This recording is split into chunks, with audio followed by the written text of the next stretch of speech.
Hi there, everybody. This vlog is going to be about Afghanistan, Pakistan, and Australia. We are going to look at some charts, as you can see there. Just want to say thank you all so much for the really kind comments I had on the recent uploads. I hope you're checking BitChute, my library channel, and now my Rumble channel as well, because my more comment-orientated pieces are going to be on there. Obviously, just doing the more pedestrian stuff on YouTube, as you can guess. And so thank you. It was great to have all those comments. Now, let's have a look at these charts. So, first of all, we can go to, as you can see, we're going to be talking about Australia here.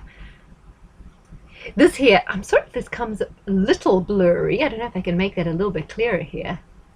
Yeah, I don't know. That's a little bit blurry. Let me just see that that's filming that properly. Okay. Yeah, it doesn't look so bad on the screen, actually. Hope you guys are all doing well this Friday night. Okay. Here we go. Strangely, Afghanistan's birthday is on the 14th of August and Pakistan's birthday is on the 15th of August, except Pakistan is born in 1947. So, you will remember that years ago when we used to hear a lot about Afghanistan every day, they talked about how the Taliban had a stronghold in northern Afghanistan. And that's why Obama used to bomb the heck out of northern Pakistan. You'll remember George Galloway was always complaining that Obama dropped a bomb every 20 seconds of his presidency, but don't quote me on that number. It was something ridiculous like that. And that's why he was bombing northern Pakistan, because of all the Taliban had fled Afghanistan and were hiding out there. Now, there is a very radical element in Pakistan. I believe the IS, the Pakistan Security Services, used to actually work quite closely with the Taliban. So now with the Taliban taking over Afghanistan, I think it will bolster the pro-Taliban forces and could lead to a much more radical direction in Pakistan. Now, Imran Khan, the former footballer and ex-husband of Imran Khan, sister of Jack Goldsmith, who's married to a Rothschild, yeah, and his brother's also married to a Rothschild, so she comes from a family where both brothers married a Rothschild, and she married Imran Khan. Yes, they divorced a long time ago. They have 2 sons, but he's probably plugged in. But anyway, on the surface, he looks quite radical. So I'm wondering, Pakistan has nuclear weapons. They've been increasing their nuclear arsenal. They've been getting increasingly sophisticated nuclear warheads. They have this tension with India, another nuclear power. And now, because of the success of the Taliban, I wonder if Pakistan could be radicalized. So let's have a look at the chart. The North Node is rising in Taurus, just at the end of Taurus. It is, of course, a Leo. I'm interested that it's got a lot of Leo. Look, a stellium in Leo. Again, this very Leo, the patriarchal countries, stubborn, a great deal of determination, quite feisty, quite sure of its identity, quite nationalistic, all having those planets in Leo. But what's interesting is there you see it was born under a Pluto-Saturn conjunction. And if you remember when I chatted ages ago about the Pluto-Saturn conjunction that was coming up, I think it was back in 2018 I mentioned that it could stimulate problems with India and Pakistan because they both have that in their chart.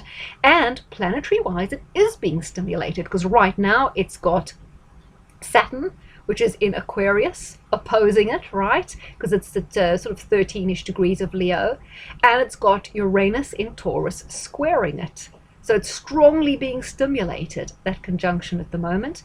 And if you have a look here at Sun-Venus, the solar arc of Sun-Venus in Scorpio, that is going to be squaring up to that Pluto-Saturn very significant conjunction as well.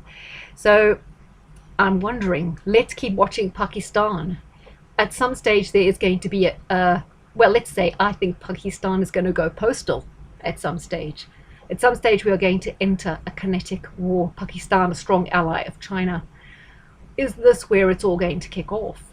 And or will it kick off with Pakistan having some sort of conflict with India, which would weaken India, which would also impress China?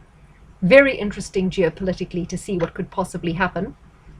Let's just have a quick look. So we have Saturn, Uranus both triggering the natal Pluto-Saturn conjunction in this house, in Leo, which has so many planets, therefore a very central focus.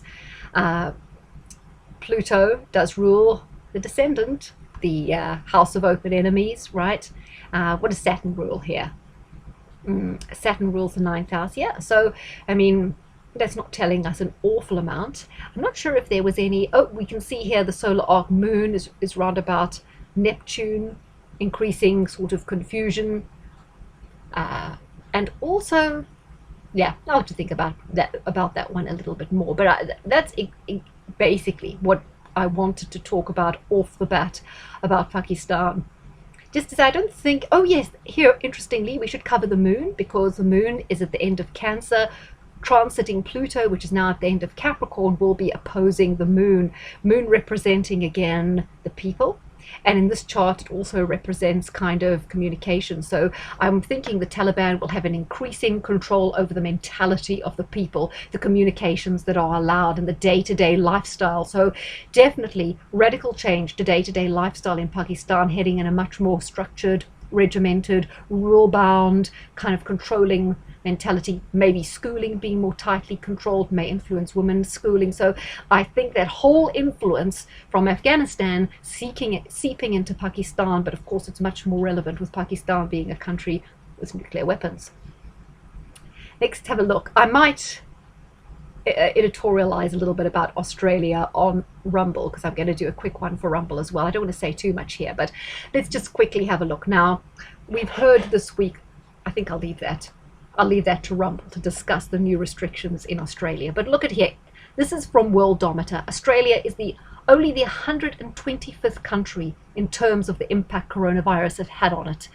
Australia, a very large country, population of 25 million, so very large geographically, quite a small population, but 25 million, certainly a lot more than Trinidad and Tobago, Guadeloupe, Eswatini, and Sudan, right, who are with it in the list here.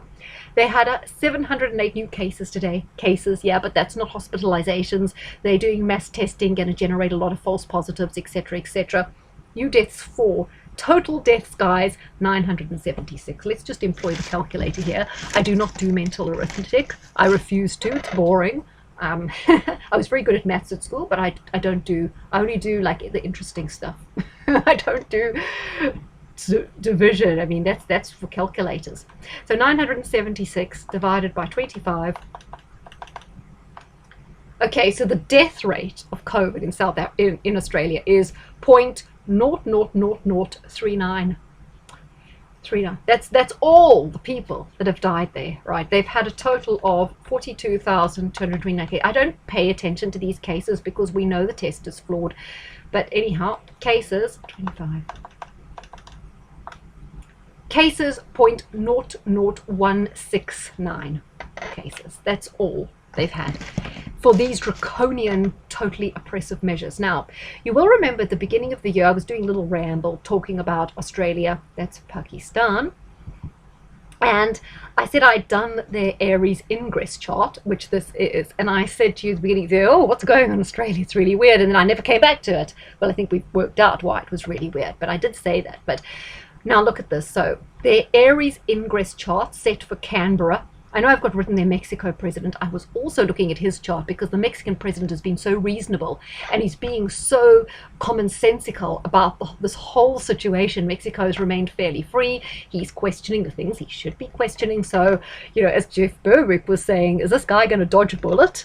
Because really, we know the leader of Haiti, the leader of, I think it was obviously Tanzania, there was in Namibia. There were quite a few countries, mainly African countries, where their leaders met sudden demises. So, I mean, I was looking at the chart of the Mexican president to see if he was going to get the but no such thing. So this is now actually the Australian ingress chart, although I didn't change the title. But look at this. Scorpio rising.